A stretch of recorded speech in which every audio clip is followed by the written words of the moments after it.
what does that tell voters? Well, I can only apologise for those scenes last night. That's not why I got into politics. I got in to do this stuff like this that we're announcing on baby loss. The Speaker just got it completely wrong. You know, he came to the House last night and apologised. The SNP get 3 debates in a parliamentary session, and because Labour were worried they were going to lose the vote, that he put their amendment first so the SNP couldn't vote on it. He did that against the advice of the Clerk of the House. He recognises he got that wrong and the chaos that ensued. That, you know, such a sensitive issue to be debating, that was not the way to handle that debate. Was it the way to handle the debate for the Conservatives to walk out? Why did you Conservatives pull their amendment? Is it true that you feared you might actually lose that vote? No, that's definitely not true. We just felt, as you saw the scenes unfolding, that we just couldn't take part in this. It wasn't fair on the SNP, and I'm not the SNP's biggest supporter, but to be fair to them, they had a right to have a vote on their debate. I had hundreds of emails from my own constituents wanting me to vote one way or the other, and it was clear that this was not going to be a fair vote, and we just felt we just could not take part in it, and we wanted to walk away from the shambles that was ensuing. This hostage is still captured. There's a humanitarian crisis in Gaza.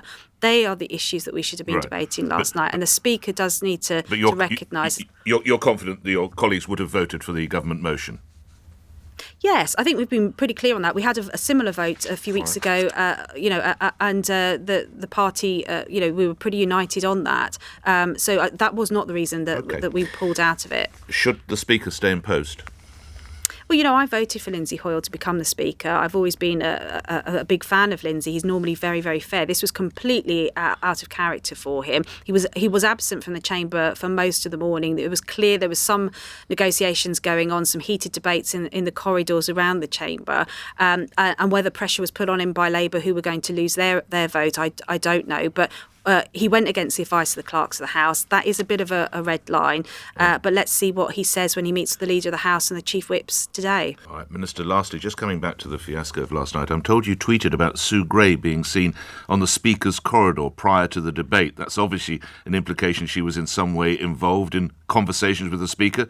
Can you confirm that? Well, I wasn't indicating that I thought she was in conversation with the Speaker, but she was definitely in conversation, some heated conversation with Labour MPs who were not who wanted to vote for the SNP's motion. It's very, very surprising to see someone who's not an MP, such as Sue Gray, kind of influencing MPs just ahead of a vote like that. How do you know they were heated, Minister? Well, you could hear quite raised voices. You could hear that huddles going on. It's very, very unusual to see scenes like that. I think, and so there was clearly an issue that the Labour Party had with that vote. And the rumours are that then Keir Starmer went to see the Speaker to have a discussion with him. That's not how our politics. MPs should be free to vote with their conscience in votes like this. Lastly, is that not, if she's Chief of Staff, is that not Sue Gray's role? No? You would not normally see the Chief of Staff in the corridors just outside the House of Commons chamber, having heated discussions with MPs. That I would not say on a vote as sensitive as that MPs should be being influenced politically by a Labour Chief of Staff when it's of such sensitive nature. Those MPs have got constituents that should be influencing their vote, not heads of staff. All right.